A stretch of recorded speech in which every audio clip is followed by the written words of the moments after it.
Rizky di sini. Hari ini kita mau ngerakit PC lagi. Kali ini temanya adalah membuat PC yang serba RGB tapi masih neken budget. Kalau waktu itu dulu kita udah pernah bikin dengan Aerocool juga PC yang harganya 9 juta atau lebih tepatnya itu 8,8 juta menggunakan Aerocool RGB elegan. Kali ini kita lebih concern sama suhu. Kalau yang waktu itu depannya adalah kaca, kali ini depannya itu mesh tapi masih ada 2x20 cm fan yang narik udara dari luar untuk ke dalam PC. Dan jadi kita mau bikinnya itu lebih serba RGB, agak lebih powerful dari yang kemarin kita bikin Aerocool juga. Terus juga sekarang kita memakai yang namanya all-in-one cooling. Jadi ini lebih ke performance dan lebih ke suhu lah orientasinya. Tapi mungkin memang tidak semurah yang waktu itu Aerocool kita bikin. Kalau yang waktu itu harganya 9 juta, yang ini harganya belasan juta. Jadi tanpa basa-basi lagi, inilah build PC belasan juta RGB elegan.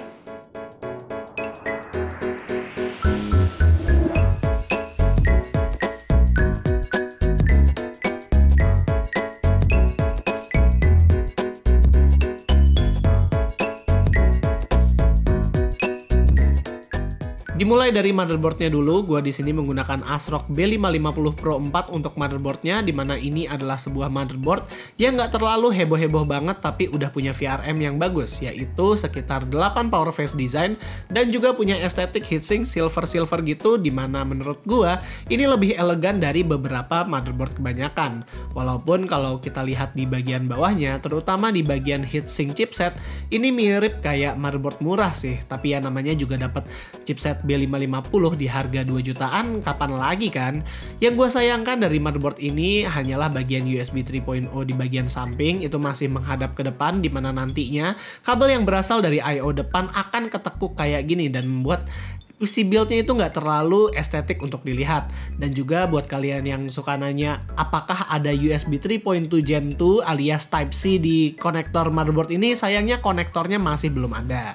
Untuk menemani ASRock B550 Pro 4, di sini gue nggak menggunakan Ryzen 5 3600X seperti biasanya, tapi menggunakan Ryzen 5 3500X karena di sini gue cukup memperhatikan budget dari PC-nya itu sendiri. Ryzen 5 3500X sendiri sudah punya 6 core seperti si 3600X, tapi belum multi-threading, jadi masih 6 core 6 thread, tapi processingnya masih oke lah. Apalagi buat main game, ini single core performance-nya lumayan oke juga apabila kita lihat di Cinebench. Walaupun memang kalau misal ditanya buat gaming banget, 3500X itu instruction per core atau IPC-nya masih kalah dengan 3300X. Jadi kalau kalian build PC dengan budget yang kurang lebih sama dengan build PC yang gue bikin sekarang, itu ya 3300X adalah pilihan yang lebih baik. Tapi kalau misal 3300X-nya lagi langka, 3500X adalah alternatif yang bagus.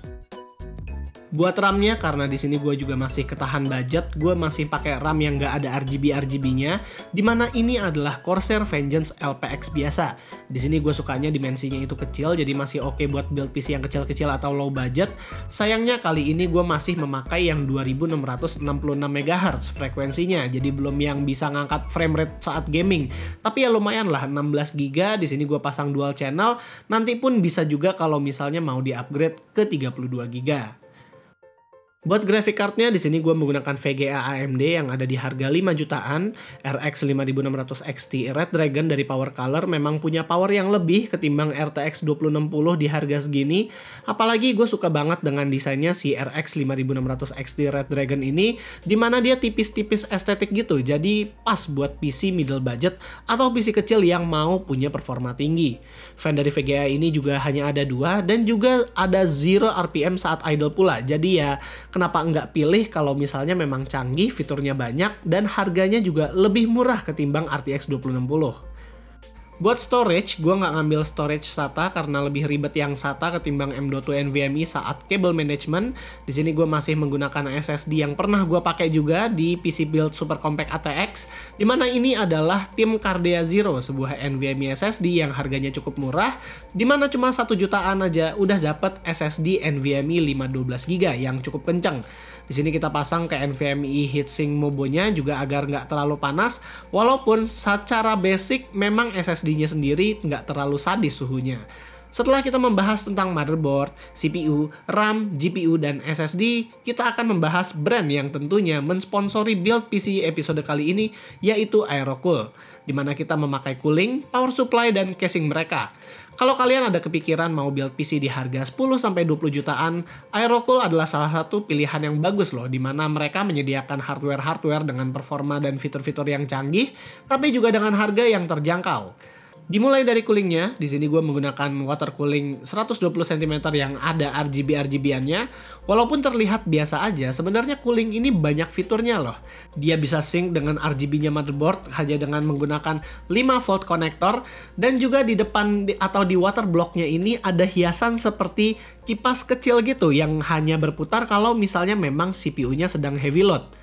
Walaupun memang penginstalan water cooling ini lumayan ribet, akan ada 3 kabel yang keluar dari water blocknya, di mana yang satu akan mencari fan headernya si Mobo dan SATA power PSU, satu lagi mencari RGB header motherboard, dan satu lagi menyocokkan RGB header water block dengan RGB fan, karena fan dan water blocknya punya RGB-nya masing-masing dan itu harus dicocokkan dulu.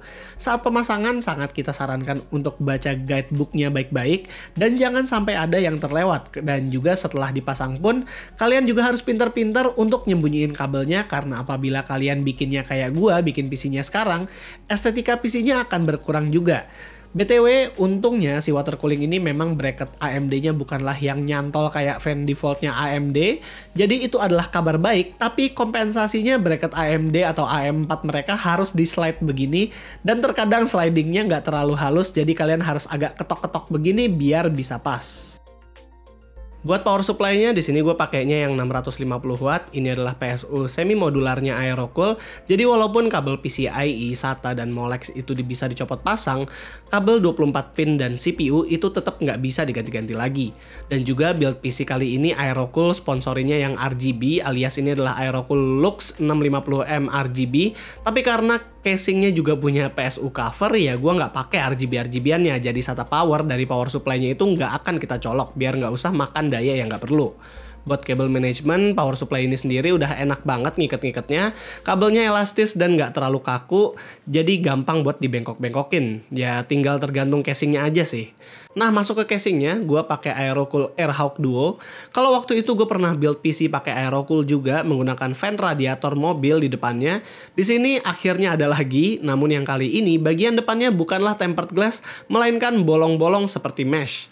Bagian belakang fan-nya juga diberi dust filter agar nggak terlalu berdebu. Ruangan dalamnya juga gede, masih muat kalau misal mau dimasukin motherboard IATX atau GPU sampai 32 cm. Tapi tentu kita nggak butuh ruangan sampai segitu karena GPU yang kita pakai sekarang aja panjangnya cuma 24 cm. Casing PC ini sendiri kita juga nggak ada masalah saat pemasangan, cuma sayangnya kenapa casing di harga hampir sejuta, PCIe backplate-nya masih sistem dipatahin dan bukan dicopot.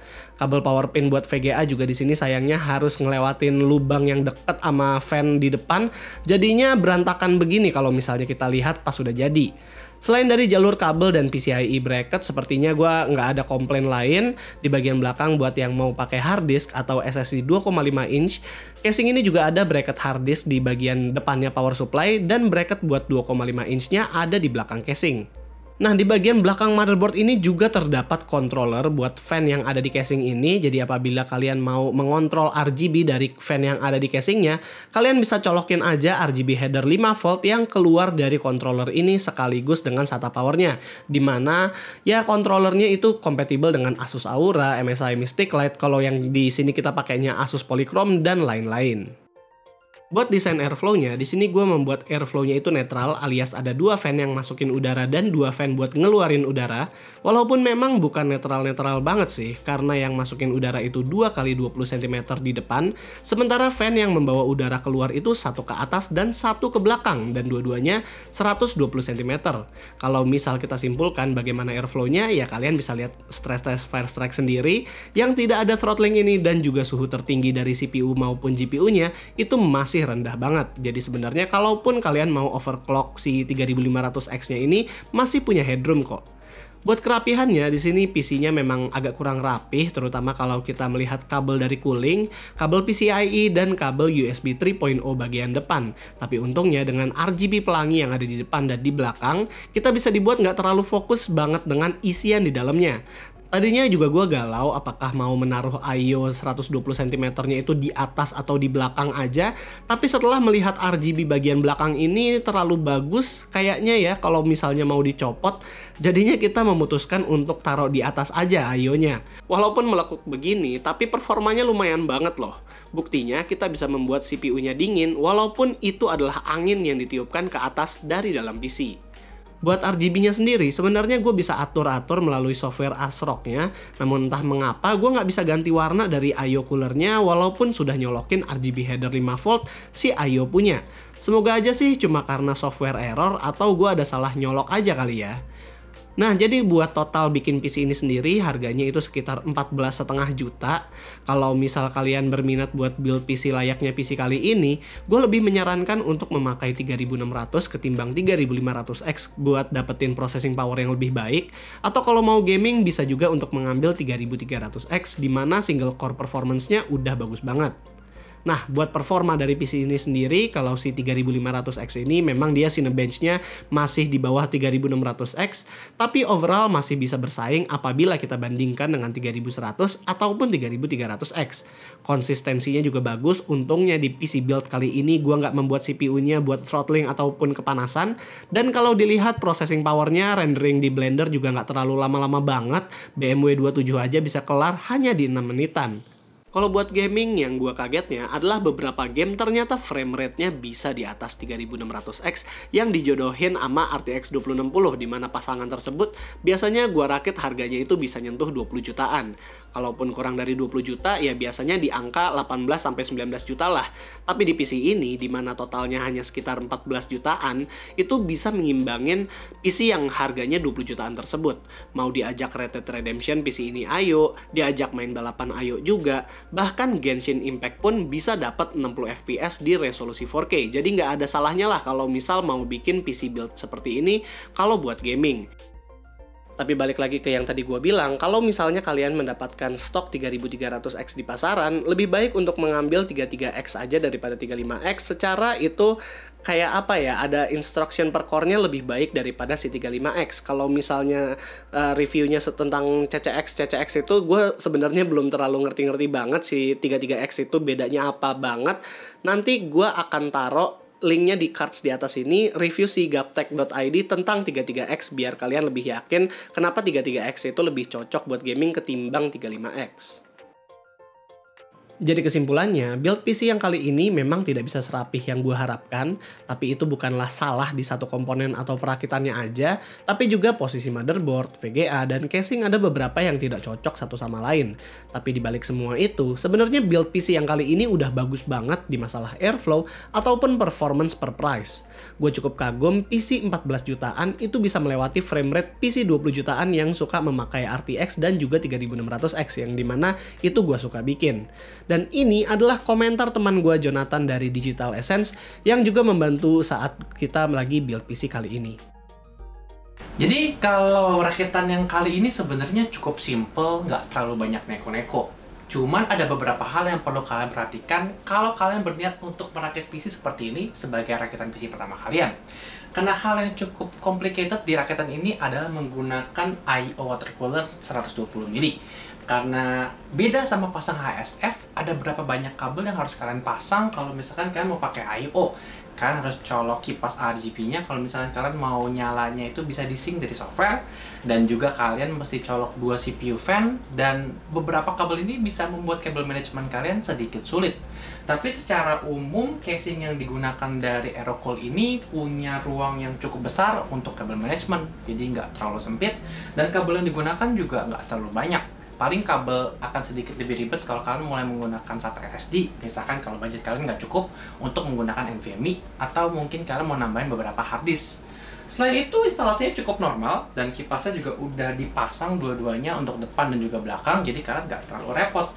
Paling yang sedikit sulit, jangan kalian lupa ya untuk bisa patahin dulu PCIe-nya untuk colok GPU, karena PCIe-nya ini nggak bisa modular kalau misalkan kalian mau pasang. Jadi jangan sampai kalian lupa copot kalian sudah mounting GPU mounting motherboard, karena itu akan menjadi hal yang cukup repotkan.